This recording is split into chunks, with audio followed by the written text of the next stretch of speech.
Pesquisa revela que Bolsonaro executou uma estratégia de propagação do coronavírus. Reportagem do jornal El País mostra um estudo realizado pelo Centro de Pesquisas e Estudos de Direito Sanitário da Faculdade de Saúde Pública da Universidade de São Paulo e a Conectas Direitos Humanos. A pesquisa coletou dados desde março de 2020, no início da pandemia do novo coronavírus no Brasil, e traz um mapa cronológico da atuação do governo Bolsonaro. Uma linha do tempo aponta as decisões do governo que levaram o Brasil a ser um dos países mais afetados pela Covid-19, com mais de 200 mil mortos e ainda sem iniciar a vacinação em massa da população.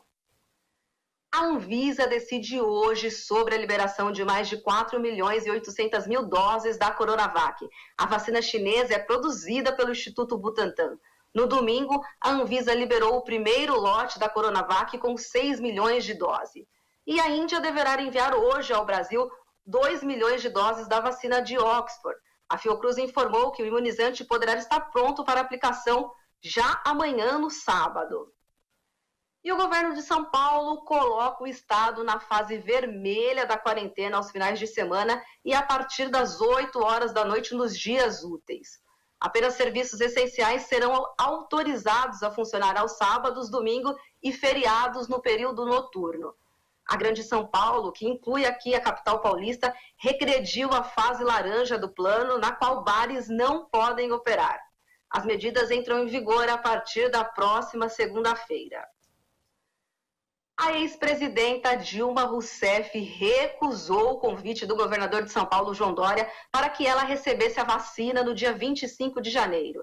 Em nota, Dilma disse que é inaceitável furar a fila de vacinação. Ela disse que aguardará pacientemente a vez dela e que está de braços estendidos para ser vacinada sem furar a fila. O orçamento proposto pelo governo Bolsonaro para o meio ambiente em 2021 é o menor dos últimos 21 anos. Os recursos da fiscalização ambiental são 27,4% menores do que o do ano passado. Em relação a 2019, a queda é ainda maior, 34,5%. Segundo o relatório Passando a Boiada, lançado hoje pelo Observatório do Clima, que reúne 56 ONGs, além de sufocar a fiscalização, as multas por crimes ambientais diminuíram. Por outro lado, cresceram as invasões de terras indígenas e os assassinatos de trabalhadores no campo. E a Justiça Federal negou o novo pedido da Defensoria Pública da União para adiar o segundo dia do Enem, o Exame Nacional do Ensino Médio. A prova será realizada no domingo, apesar do agravamento da pandemia, do avanço da pandemia. E no primeiro dia do Enem, por causa da pandemia, vários alunos não puderam entrar para fazer as provas e outros foram retirados porque as salas estavam com um número muito elevado de estudantes, sem possibilidade de distanciamento social entre eles. E a Polícia Militar de São Paulo matou 780 pessoas em 2020, segundo o levantamento da Globo News. Isso significa 2 mortes por dia num ano de pandemia. O número de pessoas mortas por policiais em São Paulo está entre os mais elevados do mundo. E olha só, pessoal, para a gente comentar aqui esse apanhado de notícias, essas notícias dos dias, nós vamos conversar agora com o jornalista Laurindo Léo Filho, Lalo, que deve já estar plugado aqui com a gente. É isso, Lalo? Você já consegue me ouvir? Sim, ouvindo muito bem, muito boa tarde. É um prazer falar com vocês, com os telespectadores da TVT, da Rádio Brasil Atual. Muito boa tarde. Olá, Lalo, para a gente começar, vamos repercutir essa matéria do jornal El País. Qual o peso dessa pesquisa realizada pela Faculdade de Saúde Pública da Universidade de São Paulo e também o Conectas Direitos Humanos, Lalo? Olha, eu considero esse documento, que esse documento vai provocar uma inflexão na atual situação de pedidos de impedimento do presidente da República. Porque esse documento, na verdade, ele é um testemunho da intenção do governo Bolsonaro de levar adiante uma política de extermínio de parte da população. O documento é um documento que traça uma linha do tempo desde março, abril de 2020 até hoje e mostra, através da leitura e da análise de uma série de determinações do governo federal, através de medidas provisórias, de leis, de portarias, como havia uma intenção, ou como há uma intenção de propagar o vírus na sociedade. Eu acho que esta é a grande descoberta, e é uma descoberta testemunhal. Não é uma descoberta a partir de ilações. É uma descoberta a partir de documentos que a Faculdade de Saúde Pública, os professores, os pesquisadores e a Conecta levantaram ao longo de todo esse período, mostrando claramente, eu acho que o documento deixa muito claro, mostrando de uma forma límpida de que não houve negligência. Esse governo não é negligente. Esse governo não é incompetente. Esse governo, mostra o documento, que é criminoso. Que houve uma intencionalidade ao longo de todo esse processo de propagar o vírus pela sociedade. Então, quando havia aqueles pronunciamentos, né, contra a vacinação, a favor, contra o distanciamento, né, a favor da abertura total do comércio, da indústria, no meio da pandemia, isso não era apenas um discurso do governante ou daqueles que o cercam, mas era uma proposta política de levar adiante projetos nesse sentido, de disseminação do vírus. Porque o documento que nós estamos analisando, ele mostra claramente que entre esse discurso, né, que é um discurso que era veiculado e continua sendo veiculado aí pelas redes sociais ou pelas emissoras de rádio e televisão que são simpáticas a esse governo, ao mesmo tempo que esse discurso era veiculado, eram formuladas leis, propostas, decisões para dar praticidade a esse discurso. Então não era uma coisa apenas verbal, era uma prática política que estava sendo colocada em ação. A gente pode resumir isso da seguinte forma.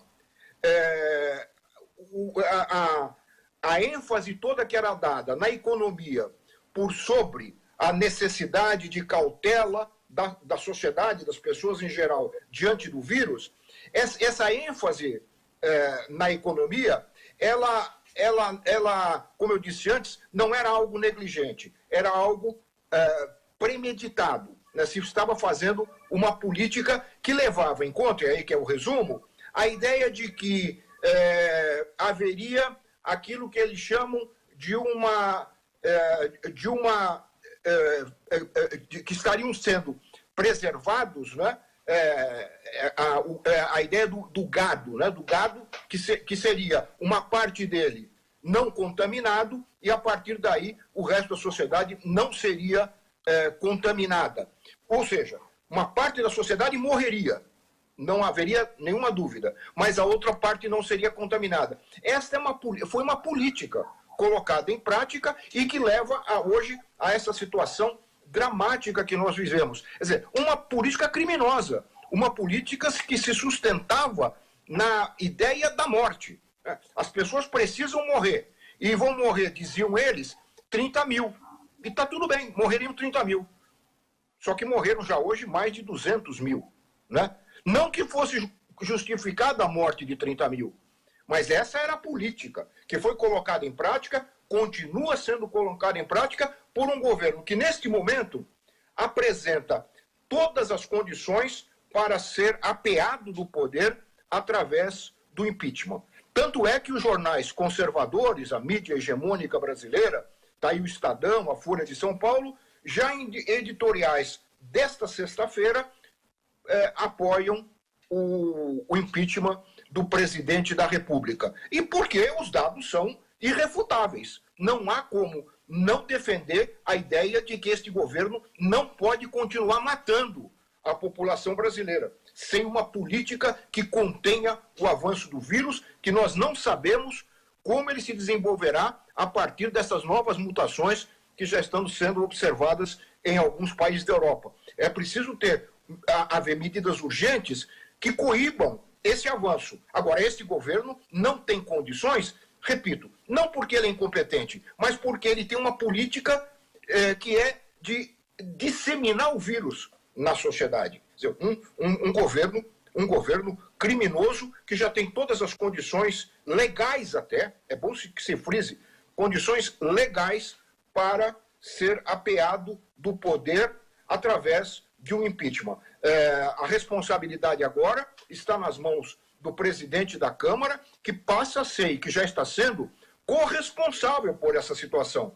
Porque ele já tem ali sobre a sua mesa mais de 60 pedidos de impeachment. E ele não toma nenhuma atitude para colocá-los em votação e resolver este que é um dos problemas mais graves da história brasileira. Ou seja, o Estado ocupado por pessoas criminosas como esse grupo que se apossou do poder aqui no Brasil.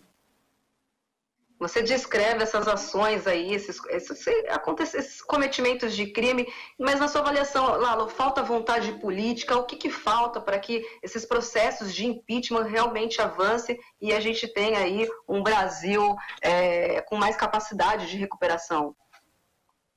Olha, na verdade, o que segura esse governo, e vinha segurando inclusive a mídia em relação a ele, é o fato de que o governo apresentava a política de interesse dos setores dominantes da sociedade brasileira, os setores, as classes que controlam a economia no Brasil, né, as reformas trabalhistas, a reforma previdenciária, as reformas que tiram direitos dos trabalhadores, que destroem o Estado, o pouco de Estado de bem-estar social que foi montado aqui no Brasil nos últimos anos, e mais do que isso, entrega para o capital internacional as riquezas construídas nesse país ao longo de décadas, né? Não precisa a gente ficar citando aqui os exemplos da Petrobras e de outras áreas sensíveis à soberania nacional que estão sendo destruídas por esse governo. Então,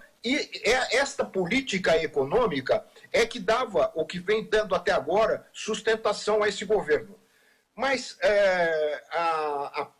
por outro lado, o avanço da pandemia, a política de incentivo ao vírus deste governo, começou a atingir gradativamente setores mais amplos da sociedade. Então, aquelas camadas médias, que de alguma maneira vinham até apoiando esse governo, passaram a ser vítimas também da pandemia. E a própria mídia a mídia hegemônica, começou a ter que tomar um outro rumo. Então, aquele jornal, o Estado de São Paulo, que nas eleições não via diferença, dizia que era uma escolha difícil entre o Haddad e o Bolsonaro, hoje faz um editorial defendendo o impeachment do Bolsonaro. Por quê? Porque mesmo sendo sustentado por essa política econômica, este governo tem uma política tão nefasta para amplos setores da sociedade, e agora não são mais apenas as classes trabalhadoras, os menos privilegiados, mas também são as camadas médias que estão vendo seus familiares sendo levados para os hospitais, estão vendo a tragédia de Manaus, que tem tudo para se espalhar por outras cidades brasileiras, e começam a perceber que a situação é insustentável. Então, a análise desse momento em relação a esta sustentabilidade ainda política que resta a esse governo é essa. Mas eu acredito que, após esse relatório da Conectas, que nós estamos comentando junto com a Faculdade de Saúde Pública da USP, nós temos elementos mais do que evidentes para a sustentação do impeachment. Resta agora, e aí eu acho que isso é muito importante, que mais setores da sociedade se mobilizem. Porque se nós formos ver o impeachment do Collor, nos anos 90, e mais recentemente o golpe contra a Dilma, houve todo um trabalho da mídia hegemônica para levar a população às ruas para apoiar os dois impeachments, né?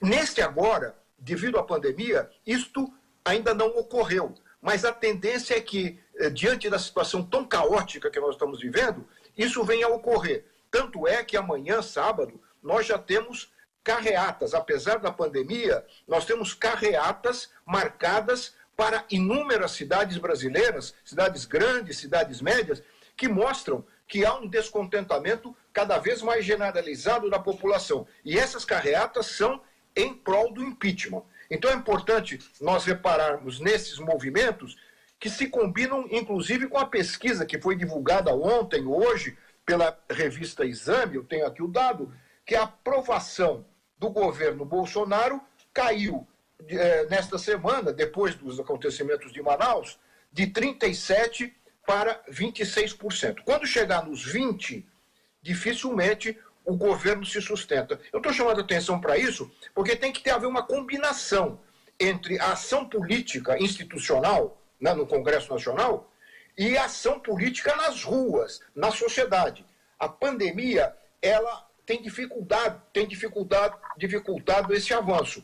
No entanto, apesar da pandemia, nós teremos pelo menos uma série de manifestações amanhã que podem colaborar com o caldo político para empurrar o Congresso Nacional em direção ao impeachment, que já é tarde, né? Já é tarde. Porque nós temos que ter o impeachment para evitar que nós passemos de 200 mil para 400 mil mortes.